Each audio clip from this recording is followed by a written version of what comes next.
গ্রহগত দোষের কারণে জীবনের নানা সমস্যা দেখা দেয়। পারিবারিক কলহ থেকে শুরু করে আর্থিক সংকট শুরু হয়। গ্রহের দোষ দূর করার জন্য মানুষ অনেক কিছু করে থাকে।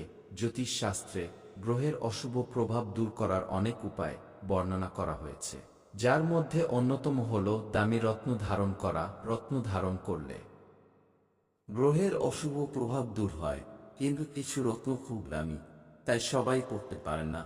জ্যোতিষ শাস্ত্রে এর জায়গায় গাছের মূল ধারণ করার কথাও বর্ণনা করা হয়েছে। আজকের ভিডিওতে আমরা বেল গাছের মূল সম্পর্কে বলতে যাচ্ছি। আমরা সবাই জানি বেলপত্র ভগবান শিবের খুব প্রিয়।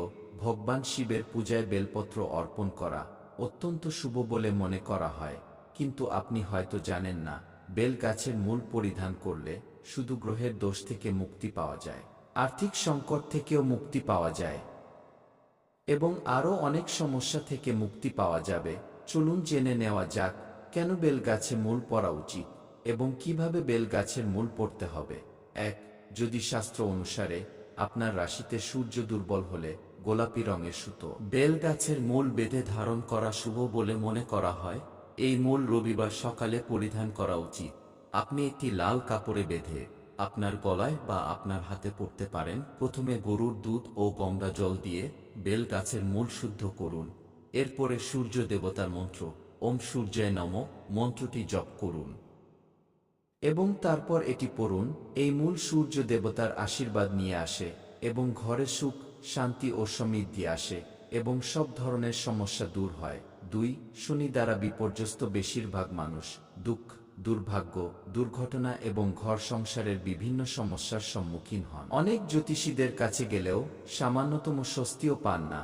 কিছু সংখ্যক মানুষ স্বস্তি পেলেও আমরা দেখেছি 70% মানুষ স্বস্তি পায় না। আপনি যদি সারাক্ষণ এই ধরনের যন্ত্রণা ভোগ করেন, তাহলে আপনারও বেল গাছের মূল পরা উচিত। এতে শনি আপনাকে কষ্ট দেবে না। এর জন্য বেল গাছের মূল 1 বা 2 কর মতো তুলতে হবে। তারপর ভালো করে মূলটি পরিষ্কার করে চন্দন মাখিয়ে লাল বা সাদা কাপড়ে জড়িয়ে ভগবান শিবের চরণে রেখে ধূপ দেখিয়ে সাদা সুতো দিয়ে হাতে বা কোমরে ধারণ করতে হবে। মেয়েরা বা হাতে এবং ছেলেরা ডান হাতে ধারণ করবেন। 3. বেল গাছের মূল পড়লে আপনার আত্মবিশ্বাস বাড়বে। এই মূল পরিধান করলে হৃদরোগ, চোখের রোগ এবং পিত্ত রোগ থেকেও মুক্তি পাওয়া যায়। কর্মসংস্থান এবং রাজনীতির লোকেরা এই মূল পরিধান করলে তারা তাদের কর্মজীবনে ভালো সাফল্য পেতে পারে। এছাড়াও ধন লাভের জন্য বেল গাছের মূল পরিধান কার্যকর।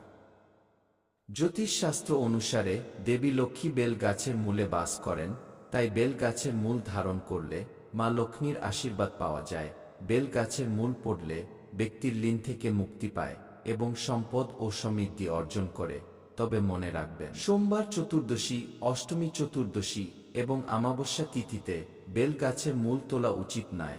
প্রিয় বন্ধুরা, বেল গাছের মূলের এই উপকারিতা সম্পর্কে আপনি কি আগে থেকে জানতেন? কমেন্টে আপনার মূল্যবান মতবাদ অবশ্যই লিখে জানান। ভিডিওটি দেখার জন্য অসংখ্য ধন্যবাদ। ভালো থাকবেন। ধন্যবাদ।